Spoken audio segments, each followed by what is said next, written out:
요즘 우리 뉴스를 보면은 신문이나 또는 우리 웹에 들어가서 한국에 돌아가는 정치 이야기들 또는 경제 이야기들, 사회 문제들 이렇게 보면은 하나같이 살맛 안 나죠? 그렇죠? 우리가 아무리 말씀을 이렇게 접해도 말씀 속에 있다가 또 세상 뉴스를 보면은 또 말씀 다 까먹는 거예요. 예, 그렇게 되게 돼 있는 게 우리 삶이에요. 그렇기 때문에 이 세상 뉴스를 너무 자세히 보려고 들지 마세요. 그냥 제목만 보세요. 말씀을 자세히 봐야지요. 저는 그냥 제목만 봐요. 제목만. 예. 왜? 세상이 이렇게 돌아가게 돼 있어요? 안 되어 있어요? 그러면 되어 있어요 라고 보기 때문에 그래요. 우리가 그 되어 있다는 것을 공부하는 것이 매주마다 우리가 말씀 공부하는 거예요. 그러면요, 더 성서적으로 말하면 이 시대가 무슨 시대입니까? 그러면 뭐라고 우리가 대답해야 돼요? 산고 시대입니다. 이렇게 우리가 대답해 줘야 돼요. 예, 이 부분을 우리가 하나하나 정리를 좀 합시다. 산고 시대입니다. 이렇게 우리가 대답을 해주는 거예요. 주변 우리 형제 자매들에게. 세상이 왜 이렇게 시끄럽고 영 마음에 안 듭니다. 이건 뭐 말세입니다. 그럴 때 이 시대는 산고 시대입니다. 이렇게 대답을 해 주셔야 되는 거예요. 그러면 이제 이걸 또 정리하는 거예요. 자, 그러면 산고란 뭡니까? 그러면 예수님이 하신 말씀이거든요. 산고란 단어는요, 마태복음 24장 8절에서 예수님이 하신 말씀이에요. 산고다. 이 산고라는 항상 기쁜 소식이 오기 전에 아픔을 경험하는 것을 산고다. 이렇게 성서에도 가르쳐 주셨고 우리 삶 속에서도 마찬가지인 거예요. 그렇기 때문에 이 기쁜 소식이 도대체 뭡니까? 그러면 우리는 뭐라고 대답해야 돼요? 예수님의 재림이다 이런 거예요. 예. 그러니까 예수님의 재림의 기쁜 소식이 오기 전에는 꼭 산고가 있다라는 것을 예수님이 말씀하셨어요. 그 내용을 마태복음 지금 23장, 24장, 25장에서 말씀하신 거예요. 요 산고가 있다. 예. 자, 그래서 우리가 지금 이 산고의 내용들을 하나하나 지금 공부하고 있는데요. 중요한 게 뭐냐면 이 산고의 속성이, 이 산고의 속성은 뭐냐? 아기가 나오기 가까울수록 더 심한 거예요. 예. 더 심한 거예요. 더 심한 거예요. 그러니까 앞으로 예수님의 재림 이 가까이 있을 때 가까울수록 산고가 더 심하게 되게 되어 있는 거예요. 그러니까 우리가 그걸 알고 있어야 되는 거예요. 지금 우리가 감사한 것은요, 2년, 3년 전만 해도 우리가 이런 산고들이 없었어요. 그런데 이 코로나가 오면서 크리스찬들이 눈을 뜨기 시작하고 산고가 뭔지를 조금씩 깨닫게 되는, 참 감사해요. 예. 제가 이런 메시지를 전할래도 이 코로나가 아니었더라면 이런 메시지를 전해도 들은 채 많지 할 사람들이 대부분인 것 같아요. 자, 그랬어요. 다시 이 산고의 속성이 뭐다? 그러면 예수님의 재림 가까워올수록 더 심해진다. 자, 그 다음에 중요한 거예요. 이 산고의 주체가 누군가? 이 산고의 주체가 누구예요? 이 산고를 디자인해가지고 이것을 운영하는 분이 누구예요? 네? 예수님인 거예요. 예. 이게 중요한 개념이에요. 예수님이 이 산고를 디자인하시고 운영하시는 분이세요. 오케이? 그런데 예수님이 지금 이 산고를 운영하는 가운데 예수님이 재림 전에 가장 영화 배우 중에서 주연급 영화 배우가 누구냐면 이 산고를 우리에게 보여주는 이 드라마 속에서, 역사 드라마 속에서 주연급 영화 배우가 누구냐면 두 짐승인 거예요. 첫 번째 짐승과 두 번째 짐승이, 여기에 대한 자세한 것은 제가 여러 번 이야기했어요. 이 두 짐승을 사용해가지고 이 두 짐승이 앞장서서 이 상고들을 만들어내는 일을 하는 거예요. 이 두 짐승들이. 예. 그런 시각으로 이 세상을 보실 필요가 있는 거예요. 오케이? 그래서 예수님께서 이 감람산 설교에서 특히 마태복음 24장, 25장에서 이 두 짐승에 의해서 일어날, 예전엔 제가 한 4대 산고, 5대 산고 이랬는데 조금 우리가 더 넓혀서 더 좀 이해를 쉽게 하기 위해서 저는 한 7대 산고로 한번 제가 만들어 봤어요. 이 두 짐승에 의해서 예수님이 하시는 말씀을 분석해 보면 약 7가지 분야에서 상고들을 일으키게 되어 있다는 것을 예수님이 디자인하신 것을 이 감람산 설교에서 발표하신 거예요. 그런데 이 발표하는데 누구 보고 들으라고 발표했나요? 재림 전 산고 시대에 살고 있는 크리스천들에게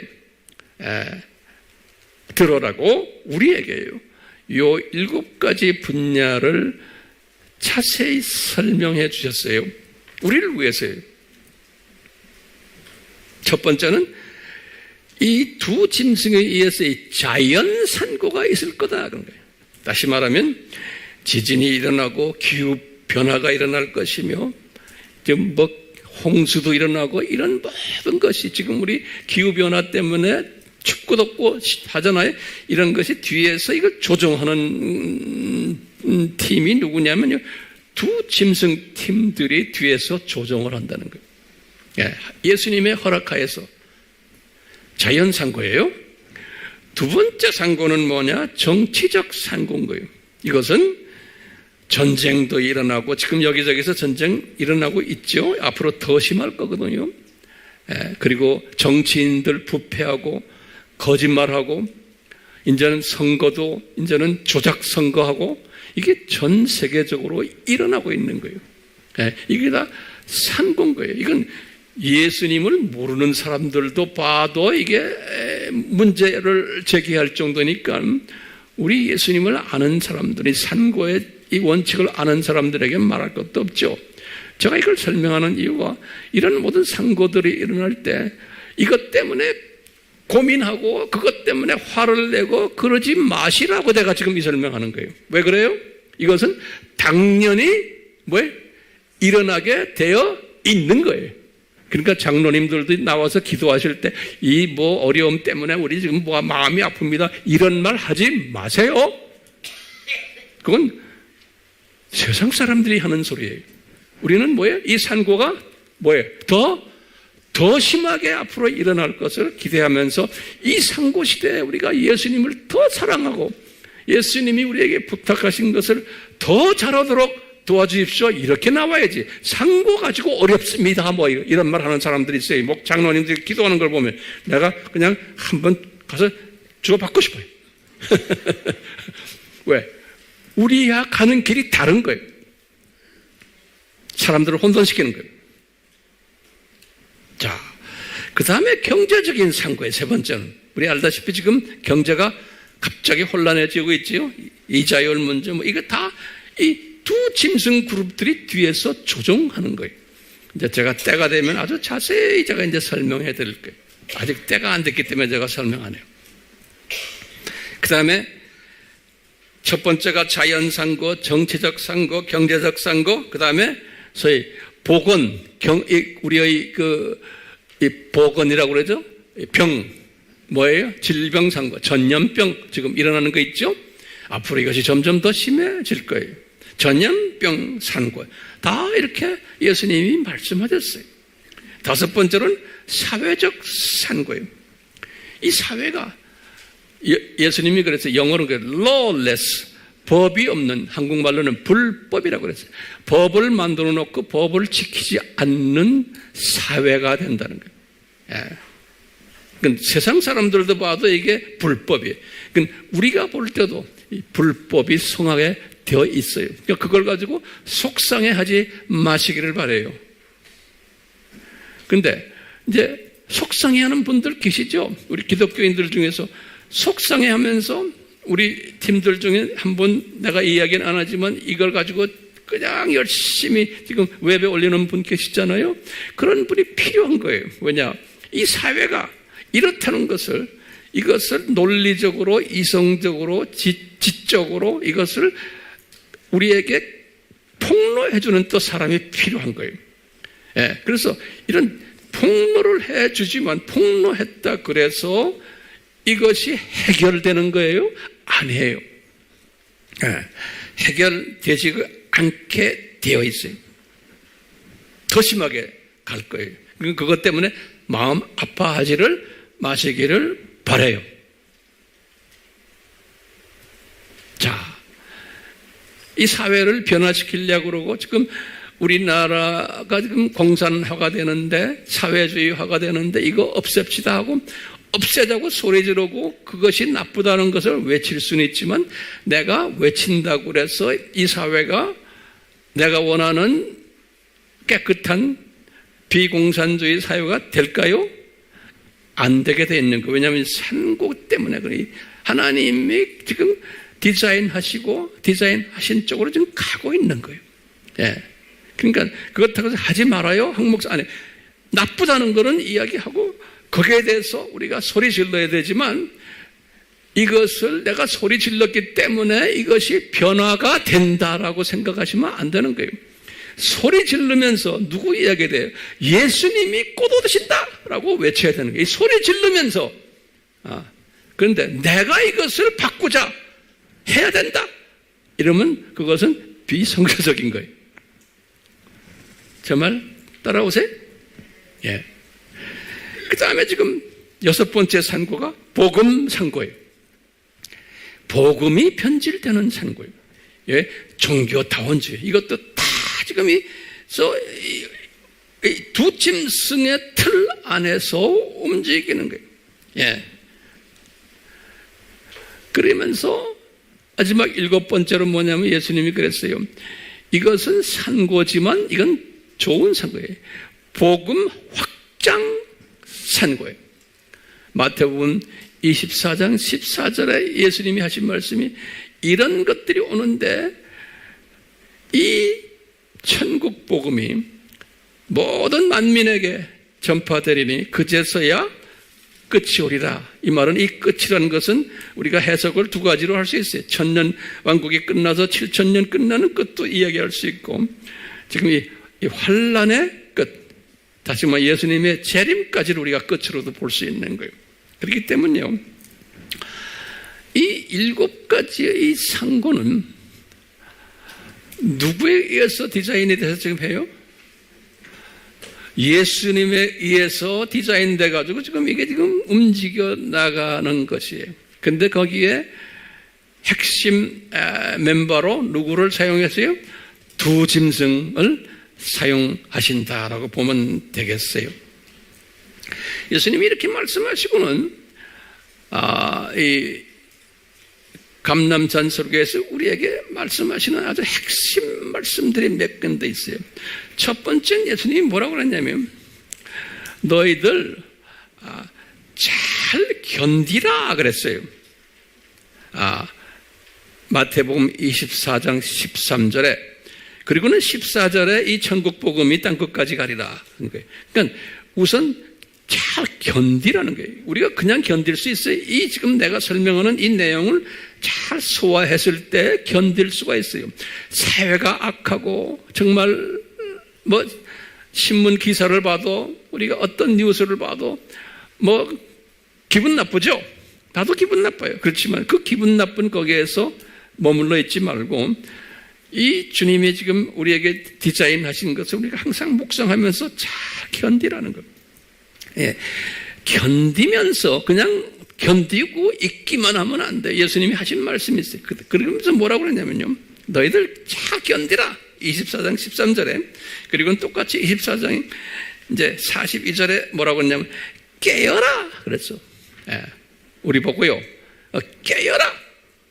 42절에 그러니까 우리가 깨는 거는 이 모든 예수님의 디자인을 알고 있어야 되는 거예요. 내가요, 그 깨어 있는 거예요. 예, 깨어 있어야 되고, 그 다음에 예수님이 또 뭐라고 말씀하시냐면 44절에 예비하라 그랬어요. 준비하라. 예. 그리고는 예수님이 이 말씀을 하시고는 그 다음부터 7가지의 비유를 드셨어요. 그 유명한 비유들이 뭐냐? 나가서 전해라. 그 비유가 다. 예? 나가서 전해라. 그러면은 전하는 사람이 어떻게 된다?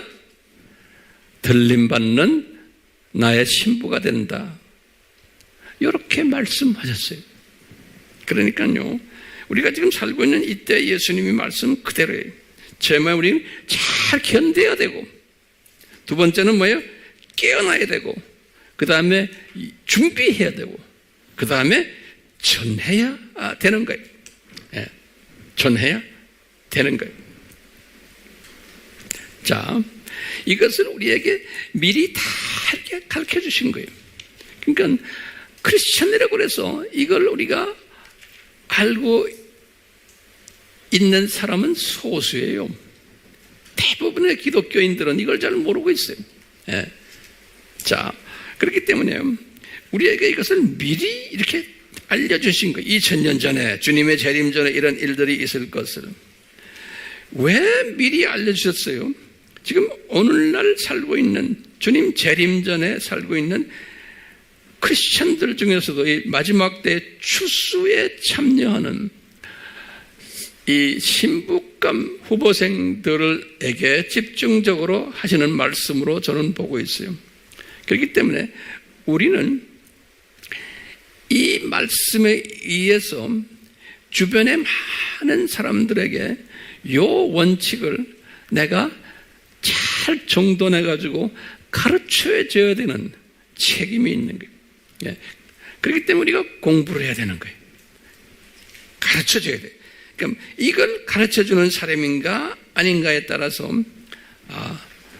이제 구분이 되게 되어 있어요. 자, 이런 말씀 속에서 우리가 요새 이스라엘 시리즈를 하면서 특히 마태복음 23장에 예수님의 재림 전에 이 소위 가짜 서기관들, 가짜 바리새인들이 많이 나와서 어떤 일들을 할 것이다 라고 이제 말씀을 우리에게 해주셔서 우리가 지금 그 공부를 하고 있어요.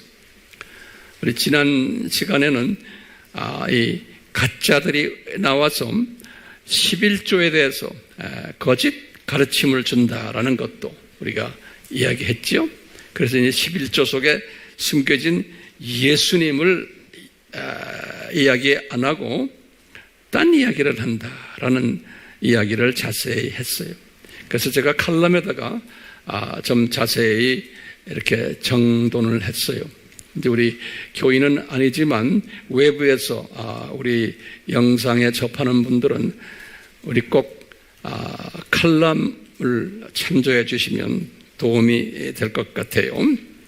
자, 오늘 말씀은 거기에 이어서 지난주에는 11조에 관한 가르침이었는데 오늘 말씀은 예수님 재림 전에 이 영적 지도자라고 하는 소위 가짜들이 이 기독론 중에서도요 중요한 구원론에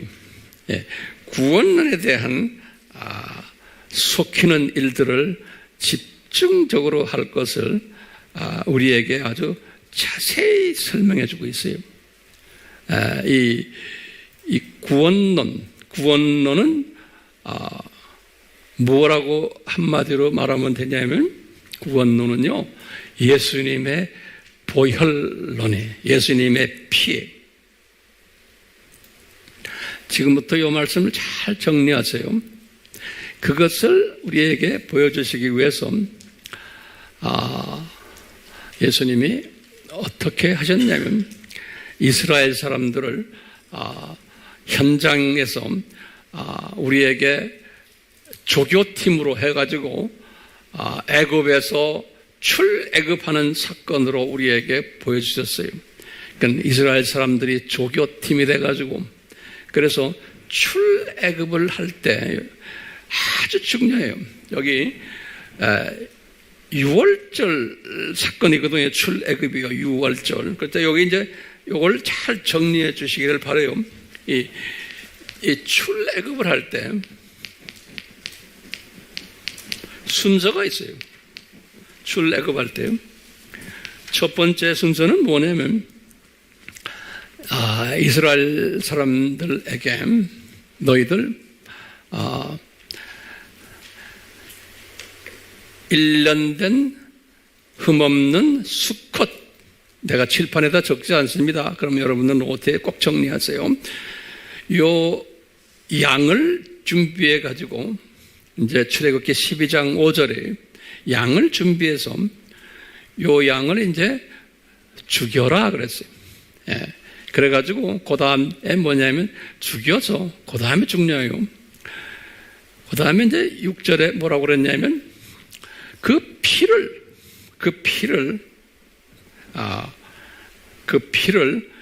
집에 문설주와의 기둥에다가 발라라 그러는 거예요. 이 피를 발라라는 거예요. 예, 우선요, 그 피를 발라라는 것은 나중에 이제 예수님께서 천사들과 함께 공격할 때 그 피가 없는 집은 애굽 사람들 집이죠. 첫 태생이 다 죽었어요. 이 말은 뭐냐면 그 피가, 그 어린 양의 피가 우리를 죽음에서 보호시킨다는 거예요. 그 피가요. 그러니까 구원론에서의 예수님의 보혈을 지금 이야기하는 거예요. 우리가 예수님의 보혈로 커버가 돼야지만 우리가 저주에서 구원받을 수 있다는 거예요. 그러니까 이 피가 기독교의 핵심인 거예요. 예수님의 피가. 예. 피를 그래서 발라라. 그래서 피가 기독교의 핵심 구원 요소예요. 예수님의 보혈이. 그 다음에 피를 바른 다음에 이제 너희들 그 피 바른 그 집 안에서 식구들끼리 이제 6월절 음식을 먹으라는 거예요. 오케이? 근데 6월절 이 음식이 첫째가 뭐예요? 고기 먹죠? 고기 먹죠? 예수님의 살이에요. 고기 있죠? 그 다음에 뭐예요? 무교병이죠? 고기나 무교병은 다 예수님의 살을 의미하는 거예요. 그 다음에 쓴 나물과 같이 먹으라고 했어요. 쓴 나물.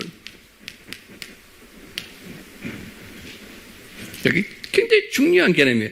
이미 이 사람들은 구원을 피에 의해서 이미 보호받고 하나님의 자녀로 구원받았어요. 피에 의해서. 그런데 그 구원받은 사람들이 모여가지고 너희들은 6월절 음식을 먹으라는 거예요. 그래서 이 고기, 무교병 이건 다 예수님의 살을 이야기하죠. 이건 뭘 의미해요? 하나님의 말씀이에요. 하나님의 말씀. 이 떡은. 예? 그리고는 이 쓴 나물은 왜 쓴 나물을 먹으라 그러냐? 이 쓴 나물은 독소를 제거하는 그 나물이에요. 그래서요, 독서란 건 뭐냐면 이미 구원을 받은 하나님의 자녀들이 쓴 나무를 먹어야 되는 것은 뭐냐? 우리의 매일매일 짓는 자범죄들이에요. 우리의 죄들을 씻어내는 거예요. 그래서 이 쓴 나무는 독소는 우리 몸에 백혈구가 이 독소를 죽이는 식으로 이 쓴 나무를 먹어라 하는 것은 매일매일 우리의 죄를 너희들 씻어내라. 독을 없애라. 그런 의미에서 지금 요 6월절 음식을 먹게 한 거예요. 됐어요? 그래서요, 오늘 예수님께서 이제 이런 배경을 가지고서 이제 이야기를 하는 거예요. 화 있을진저 외식하는 서기관들과 바리새인들이요. 잘 보세요. 잔과 대접의 겉은 깨끗하되 그 안에는 탐욕과 방탕으로 가득하도다. 이렇게 예수님 말씀 굉장히 해석하기 힘든 말씀이에요. 그 다음에 보세요.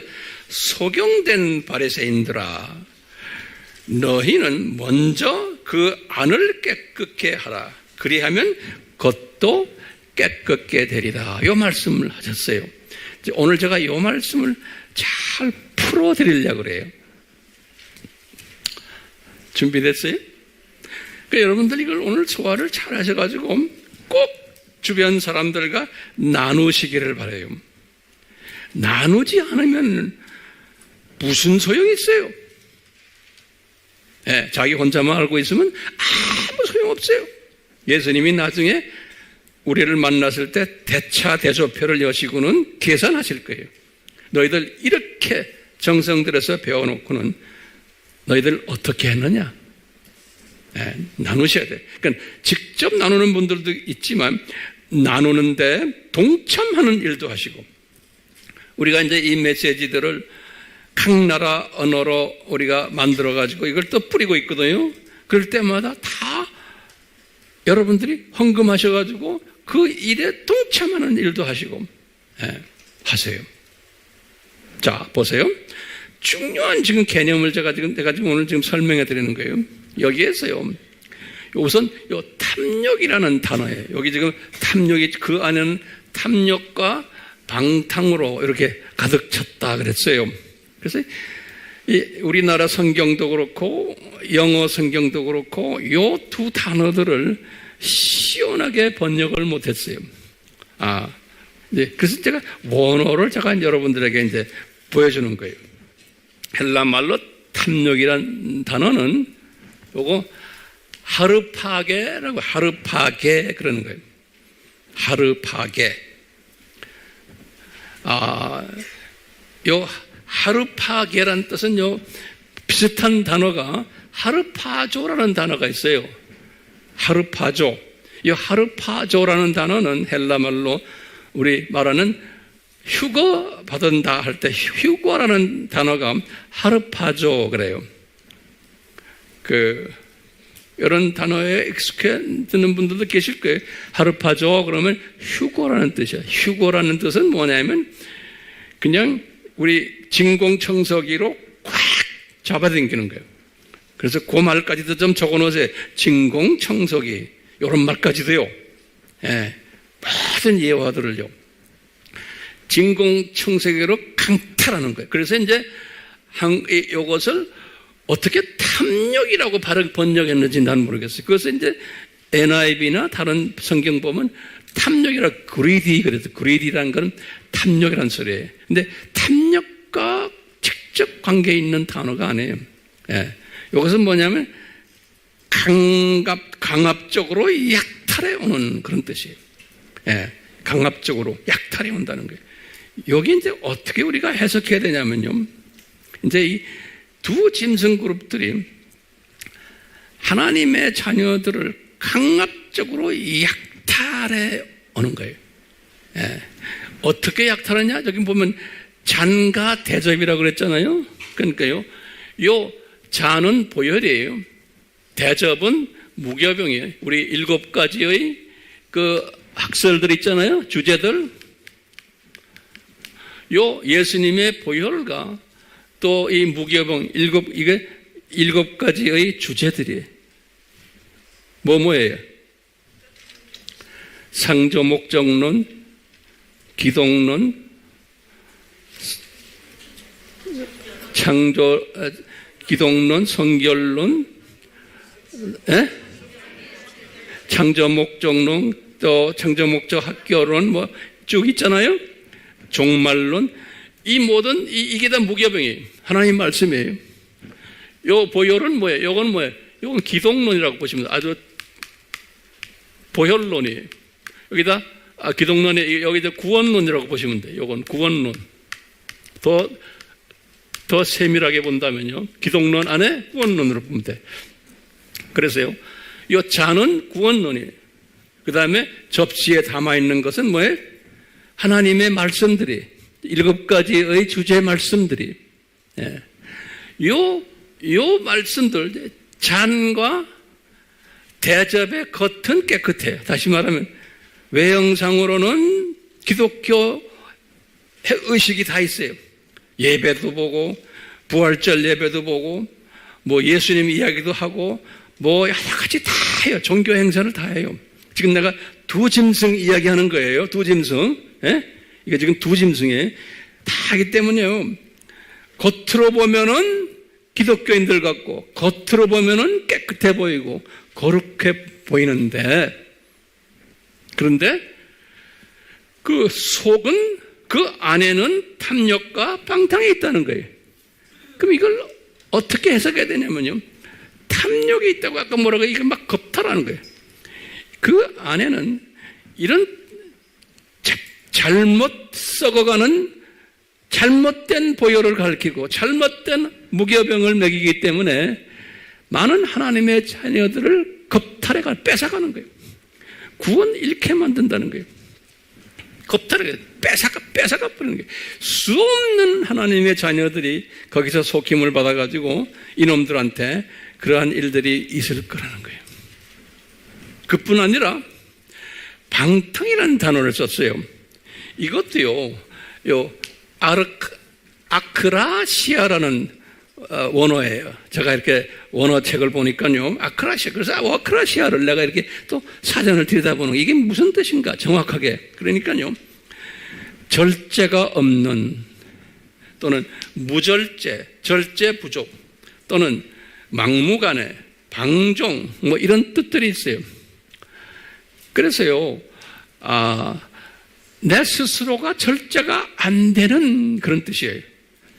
내 스스로가, 내가 내 자유의지를 발동해가지고 내가 하지 말아야지 이것이 안 되는 그런 소리. 내 능력 가지고는 안 된다는 거예요. 그 말이 뭐냐면 아크라시아예요. 요 말이. 다시 말하면 그걸 방탕이라고 해석해 놨어요. 그러니까 이게 엄청난 지금 오해가 있는 거예요. 자, 이게 무슨 뜻이에요?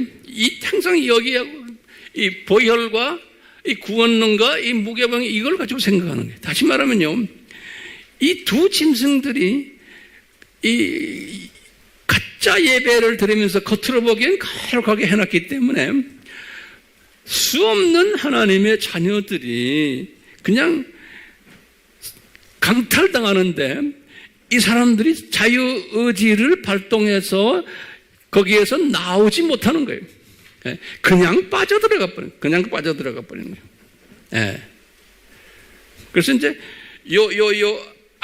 아크라시아 요 단어가 이런 단어인 거예요. 내가 스스로 통제를 못하는 그런 거예요. 스스로 통제를 못하는 이러한 일들이 일어날 것을 예수님이 우리에게 지금 시사해주고 있는 거예요.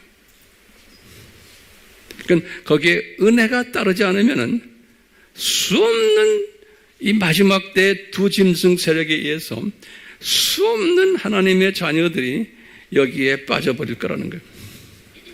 그래서 예수님이 분명히 말씀하셨어요. 마태복음 24장 23절에서부터 28절까지. 우리 내가 항상 이야기하지요.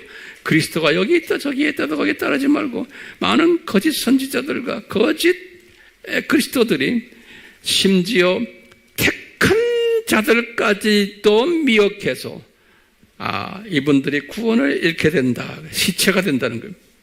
택한 자녀들까지. 영어로 even the elect. 그러니까 예수님이 지금 하시는 말씀이에요. 이 마지막 때, 이 상고시대, 복음 상고를 오늘 지금 이야기하는 거예요. 이 복음의 상고시대에 택함 받은 사람들까지 또 이 종교다원주의에 빠져가지고 예수님의 보혈을 변질시키고 예수님의 무교병을 유교병으로 만들어서 가르친다는 거예요.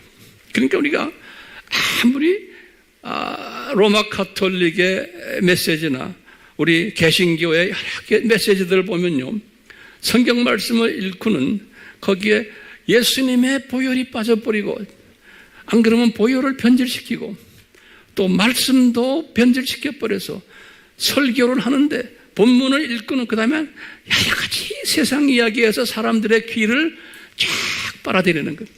이렇게. 그래서 많은 사람들을 뺏어가는 거예요. 예, 많은 사람들이 절제하지 못하도록 자기 자유의지를 발동해서 자기가 그냥 빠져버리는 거예요. 거기에 빠져버리는 거예요. 이런 시대가 된다는 거예요. 제 말에 동의하세요? 지금 우리가 그런 시대에 지금 살고 있는 거예요. 오케이? 자, 이런 시대에 살고 있다는 것을 이스라엘 사람들을 통해서 예표로 보여주시는데, 조교들이죠. 그분들의 역사 속에서 보여주시는 거예요. 보여주시는데 오늘은 아주 중요한 메시지가 우리에게 담겨 있는 것을 제가 깨달은 것들이에요. 깨달은 것을 여러분과 나누려고 그래요. 간단하게. 우리 제가 아바에서도 이 말씀을 드렸지만 6월절 지킴 역사에 대해서 말씀했어요. 우리 웬만한 우리 팀들은 이거 알아요. 이것을 내가 더 발전시켜서 설명해 드리려고 그래요. 그러니까 이 도표는 굉장히 중요한 도표예요. 오늘 이 메시지를 소화하려면, 네. 근데 신기하게도요, 이 6월절 음식을 먹어라 그랬잖아요. 모세를 통해서요. 그래놓군요. 먹어라 그러니까 뭐라고 말씀했냐면, 유대인들에게, 이스라엘 사람들, 하나님의 자녀들에게 뭐냐면, 얘들아, 이것은 영원한 규례다 그랬어요. 그거 노트에 꼭 좀 적어 놓으세요. 이거는 영원한 규례다. 그러니까 영원히 지켜야 된다는 거예요. 1년에 한 번씩 6월절이 오면은 영원히 지켜야 된다는 거예요.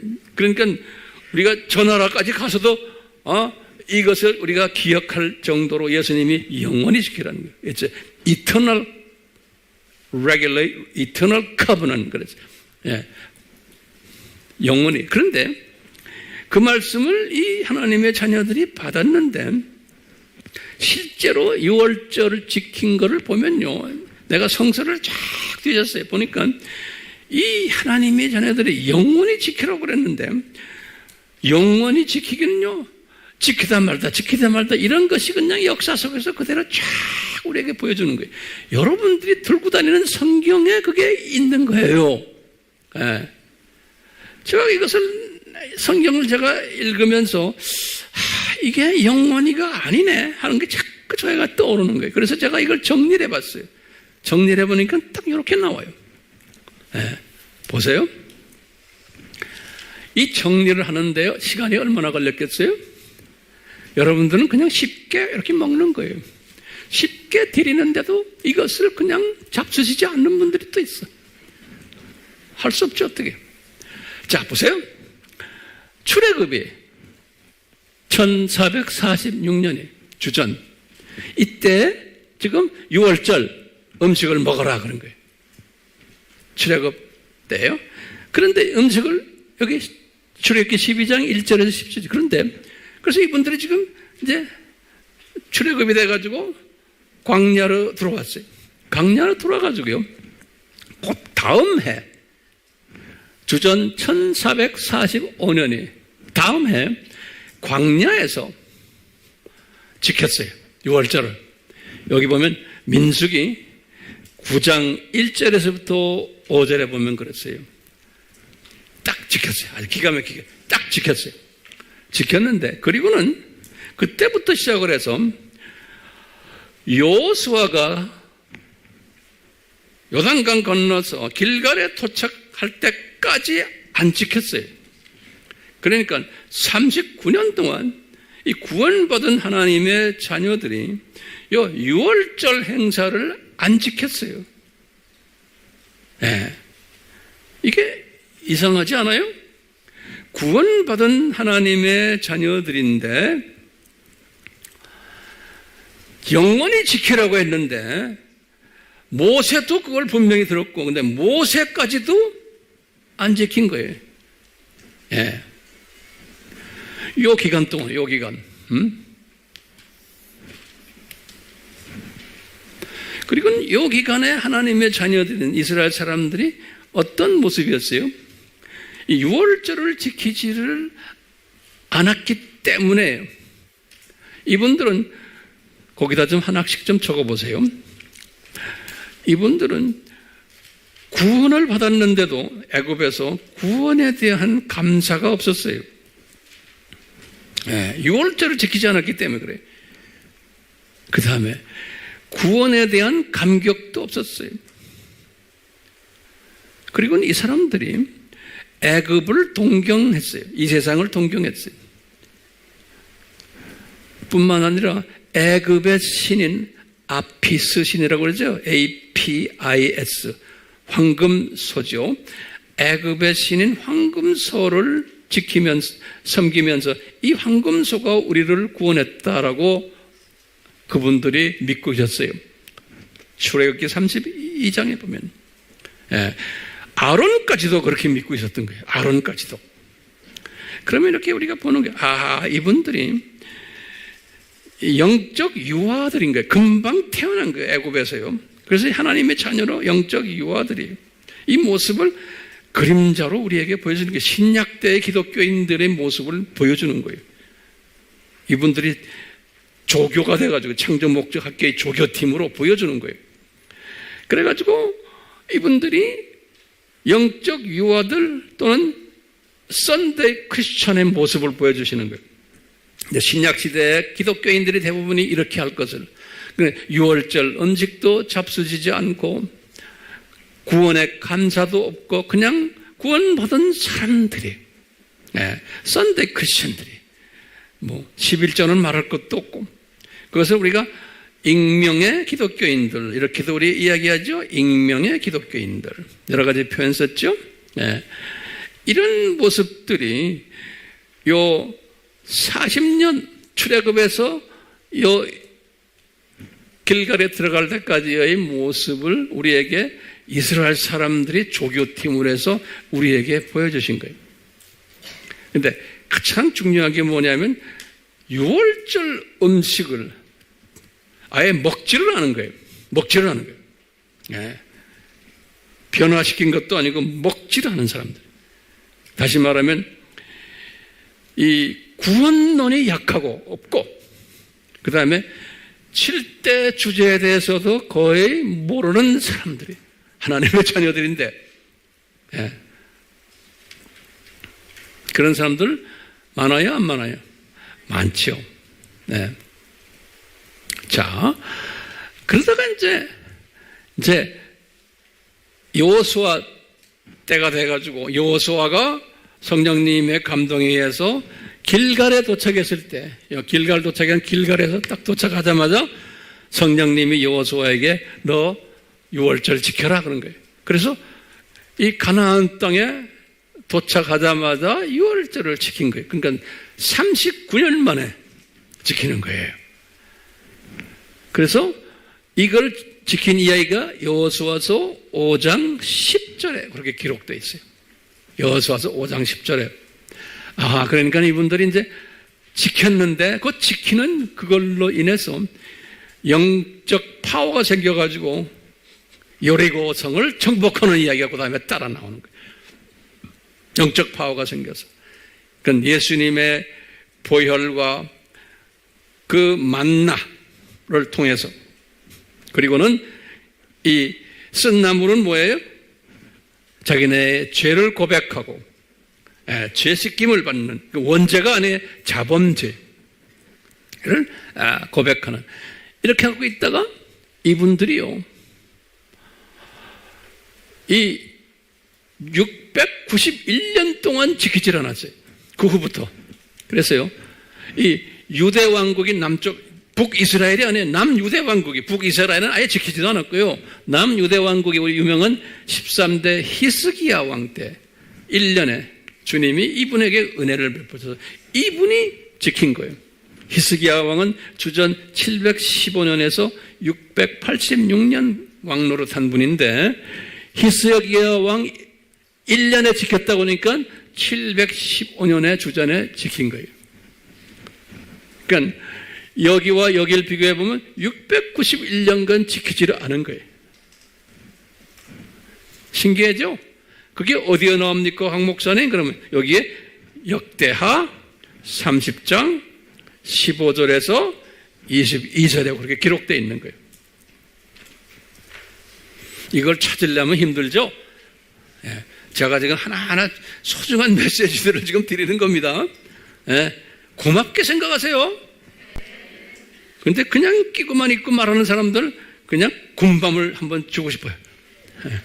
군밤이 아니에요. 딴 밤을. 자, 그러다가 93년 동안 또 안 지켰어요. 그러다가 그 유명한 16대 유대 요시야 왕이, 요시야 왕 18년에, 하나님의 말씀은 너무나 기가 막혀요. 정확해요. 18년에 지켰다 그랬어요.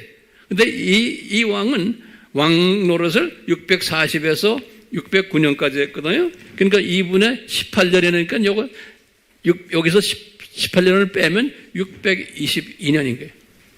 그러니까 주전 622년에 지킨 거예요. 근데 요 양반도 한번 딱 지키고 그 다음에 또 안 지키는 거예요. 이게 하나님의 뜻이에요. 이 말은 뭐냐면요, 이 신약 때 교회들이 뭐가 약해요? 구원론이 약할 거고, 그 다음에 칠 때 이 주제들의 약할 것을 보여주시는 거예요. 아예 다루지도 않을 것을. 그냥 설교도, 바이블 공부도 그저 내 고민 어떻게 해결하나, 내 문제 어떻게 해결하나, 어떻게 하면 내 사업 잘 되나, 내 어떻게 하면 병 안 들고 재밌게 사나, 이런 것만 하지요. 예수 그리스도의 보혈의 이야기는 안 하는 거예요. 제 말에 동의하세요? 웹에 들어가 보세요. 예수 그리스도의 보혈 이야기하면 사람들 들어오지도 않아요. 별로. 자, 왜 안 들어와요? 나빠서 그래요? 안 해. 이게 디자인된 거예요. 이 구약에서 이미 디자인된, 하나님의 자녀들인데 관심 없는 거예요. 보혈에 관심 없고 하나님의 말씀에 관심이 없는 거예요. 이 보여주는 거예요. 그런데 그 안에 관심 있는 사람들을 찔끔찔끔 보여주시는 거예요. 왜냐? 요 안에 남은 자들이 있다는 거예요. 이것을 우리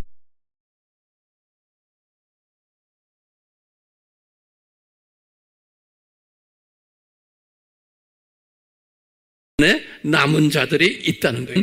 에스라서 6장 15절에서 19절에 보면 15절에서 19절에 보면 15절에서 19절에 보면 6월절을 지켰다, 이런 이야기 또 나와요. 그게 516년이죠. 그러니까 이 요시야 왕에서 106년 동안 또 안 지켰어요. 이것을 다리오 왕, 여기 페르시아 왕의 6년이다 그런 거예요. 똑같이 여기 다리오 왕 6년이다. 자, 그러다가요, 예수님이 오셨죠? 예수님이 오셔가지고 예수님이 공생애를 시작할 때예요.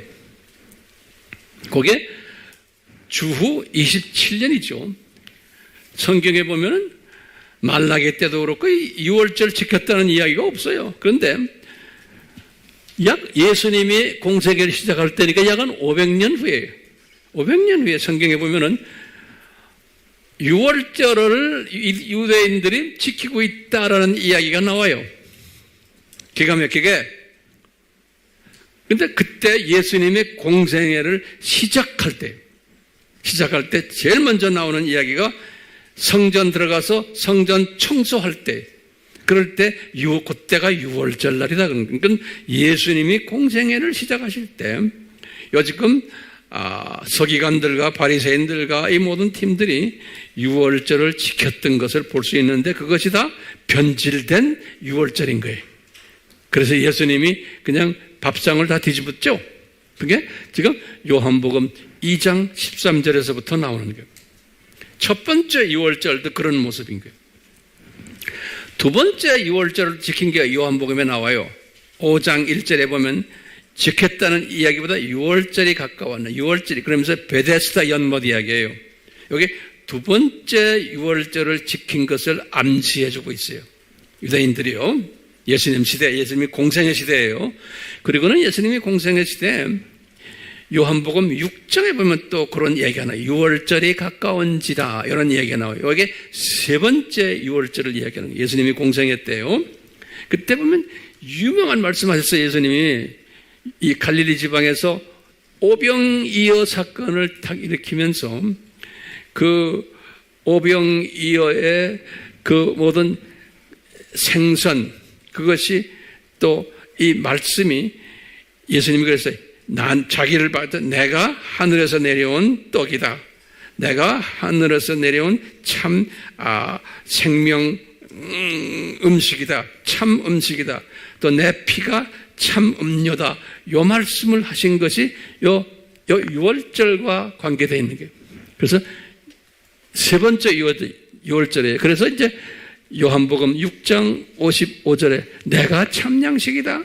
내가 참 음료다. 그러면서 이제 6월절과 연관되는 말씀을 하신 게 세 번째 예수님이 6월절을 맞이한 거다라고 보는 거예요.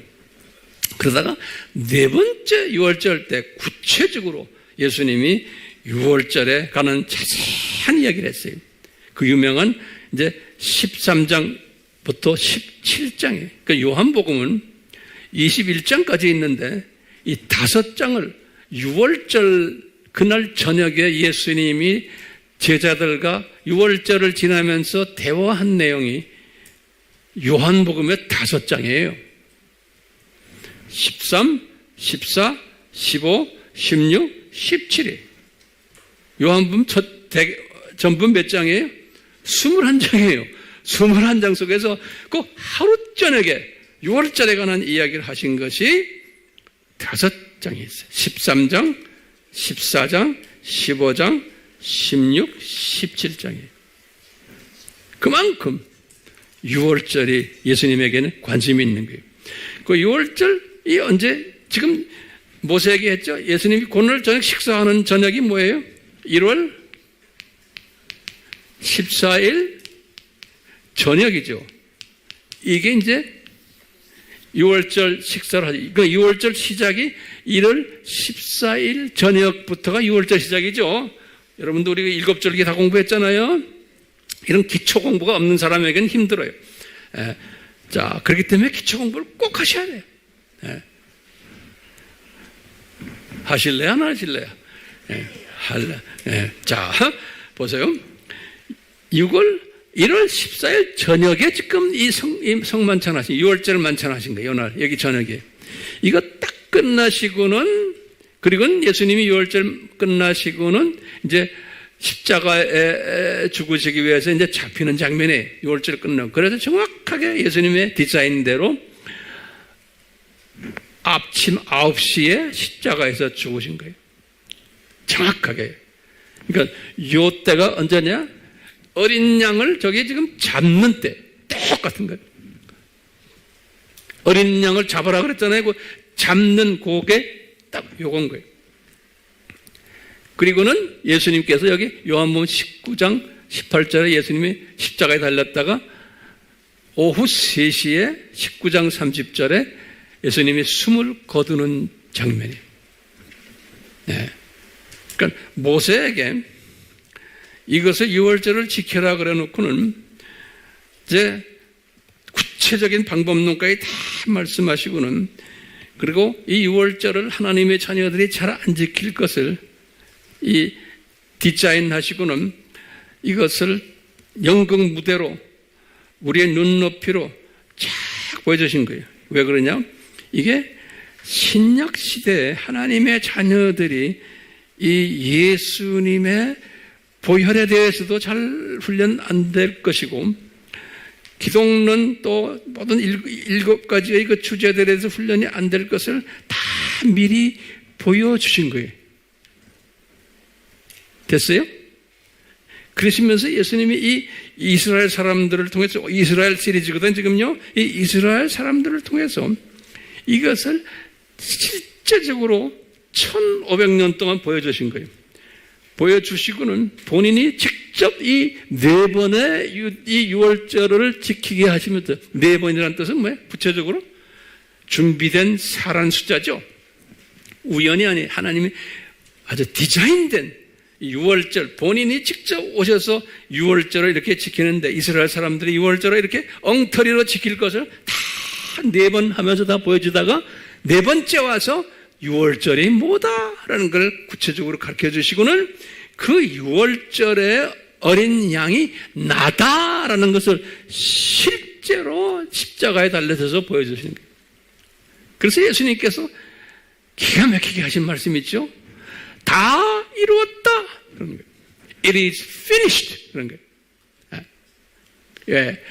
이 finish, 이것은 2가지로 우리가 해석하죠. 창세전에 십자가 사건을 디자인하셔가지고 인제 이루시는 거. 또 좁은 의미에서는 요 6월절 저녁을 먹어라 모세에게 한 그때부터 시작해서 지금까지 다 이루었다. 그러니까 저는 이 다 이루었다 십자가에서 이 말씀하시건 숨을 거두시니라. 그 말씀이 요한복음 19장 30절이에요. 그러니까요, 이 천지를 창조하시고 천지를 운행하시는 이 엄청난 권력자인, 이 절대자인 이분이 우리에게 창조 목적의 중요성, 절대성을 가르쳐 주기 위해서 하나님의 자녀들에게 이렇게 디자인하셔가지고 이스라엘 사람들을 조교로 만들어가지고 주님께서 이 일을 벌리게 다 하시는 거예요. 그것을 우리가 지금 이 도표로 쫙 본 거예요. 그리고는 신약 때 와서 크리스천들이, 하나님의 자녀들이 똑같이 이런 모습으로 살 것을, 그런데 그 안에 소수는 그렇지 않을 것을 쭉 그림자로 보여주시는 거예요. 예표로. 그런데 주님께서 오늘 제가 이제 결론적인 말씀이, 예수님께서 화이슬진저 저 말씀하실 때는 예수님의 재림 전에 2 짐승 그룹들을 상대로 이야기한다고 저는 보고 있는 거예요. 소위 말하면 이 2 짐승 밑에 소위 다원주의를 이야기하는 종교적 적그리스도의 2번째 짐승이죠. 이 팀들을 놓고 이야기하면서 그분들에게 이야기했다고 해서 그분들이 변하는 것도 아니고 더 악하게 놀 걸 주님이 디자인하셨잖아요. 그렇지만 화이슬진저 할 때 저 메시지가 누구를 향한 메시지예요? 이 서기관들과 바리새인들을 향한 메시지예요? 안 그러면 누구를 향한 메시지예요? 나와 여러분들을 향한 메시지예요. 오케이? 우리에게 말씀하시는 거예요. 얘들아, 너희들을 봐라. 이 저놈들이 유월절도 변질시켜가지고 구원론 변질시켰잖아. 이 피를 변질시키고 하나님의 말씀도 다 변질시켰단다. 근데 그럴 거다라고 2000년 전에 말씀하시고는 그걸 우리에게 지금 보여주시는 거예요. 지금 우리가 그런 시대에 살고 있는 거예요. 우리가 지금 그런 시대에 교회가 예수님의 보혈에 대한 구원론 철저하게 안 가르쳐요. 못 가르쳐요. 그런 사람들 엄청 많아요. 그리고는 예수 그리스도의 보혈은 부처가 죽은 보혈이나 힌두교의 보혈이나 똑같다 라고 가르치는 놈들이 기독교계를 지금 지배하고 있는 이 시대에 우리가 지금 살고 있어요. 그렇기 때문에 이 시대에 살고 있는 사람들 중에서 아니다라고 하는 사람들이 있는 거예요. 근데 그 아니다라는 사람들 보고 너희들 외쳐라! 그러는 거예요. 외치지 않아도 외치는 사람 꼭 나오게 돼 있죠. 예수님이 우리한테 기회를 주시는 거예요. 예, 기회 주는 것 뿐이에요. 오늘 지금 이 말씀도 마찬가지로 여러분들에게 정보 제공을 필요하기 때문에 해드리지만 정보 제공받아서 어쩔 거는 거예요? 어쩔 거요? 예? 모르는 게 낫죠? 모르는 게 낫죠? 정보 제공받았으면은 깨어서 예비하고 외쳐야 되는 거예요. 예. 이렇게 주님이 디자인하신 것을 우리에게 보여주시잖아요. 저는 한 분 한 분이 우리 메시지를 접하는 분들, 주님이 보내주셔서 우리 메시지에 들어오는 분들,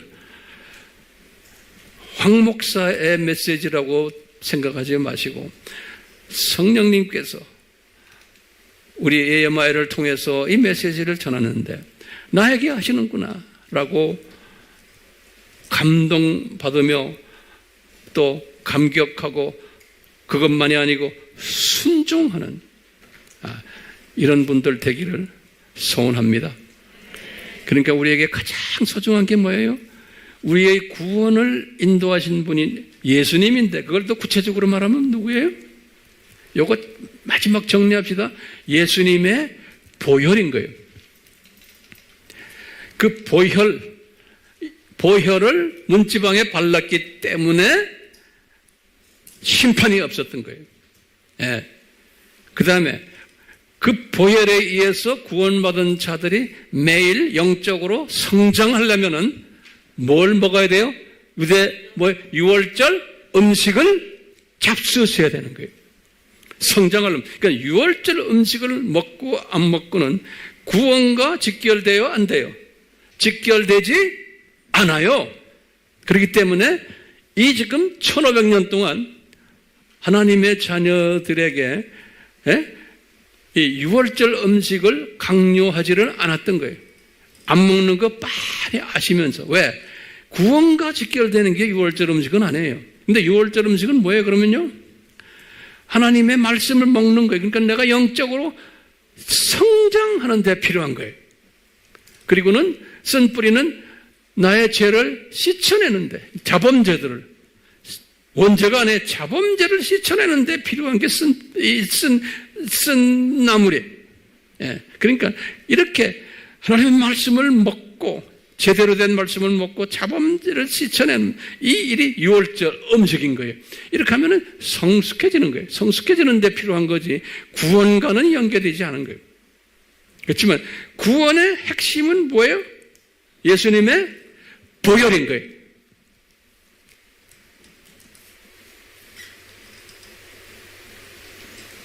아멘? 우리가 이것을 생각하면서 우리가 찬양을 부를 때 영어는 이렇게 돼 있어요. Nothing but the blood of Jesus. 한번 까다 해보자. Nothing but. 그럼 only란 소리. 이걸 참 기가 막히게 이거 작사한 사람들이. 네? Nothing but the예요. The blood예요. A blood가 아니고 Nothing but the blood of Jesus. 우리가 구원받는 것은 nothing but the blood of Jesus. 예수님의 보혈밖에 없네. 이 고백이에요. 우리 이 고백 찬송을 한번 해봅시다. 아멘. 그러면 주님이 얼마나 기뻐하시겠어요. 네. 한번 해봅시다. 그리고 이 보혈의 중요성을 우리가 나누세요. 아멘. 우리 한번 nothing but the blood of Jesus 한번 합시다. 시작.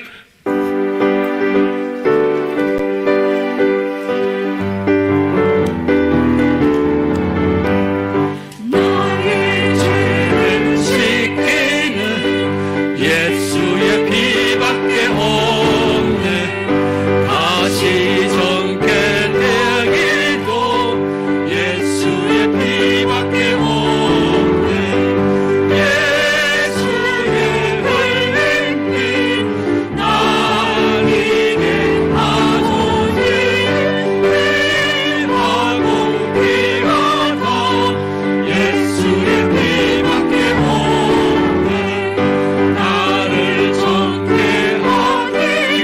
원죄를 이야기합니다. 원죄.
우리 한번 간단히 정리해 보면요, 오늘날 이 두 짐승, 특히 두 번째 짐승이 속해 있는 소위 종교다원주의를 이야기하는 소위 선생님들, 목회자들, 신학자들이, 그분들이 전하는 게 뭐냐면 이 구원론을 변질시키거나 약화시키는 거예요.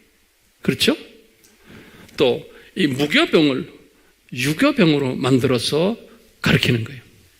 그런데 이 가르침 속에 예수님이 말씀하셨잖아요. 이 가르침이 얼마나 파워가 있냐면 그냥 진공청소기가 빨아들여듯이 사람들이 그냥 말려 들어가 버린다는 거예요. 네. 그렇기 때문에 우리가 능력은 없지만 거기에 빨려 들어가는 사람들을 잡아다가 우리가 가지고 있는 진공청소기로 뽑아내야 된다는 거예요. 그것이 가능한지 안 가능한지는 주님께서 하시겠지만, 그런 행동을, 그런 안타까움을 가지고 그런 것을 하는 사람을 주님이 이뻐하신다는 거예요. 네. 듣든 안 듣든 합시다. 삼위 하나님, 우리에게 이런 우리가 반대로 진공청소기 역할을 하는 그러한 복된 자들 되도록 예수님의 이름으로 간구하옵나이다. 아멘.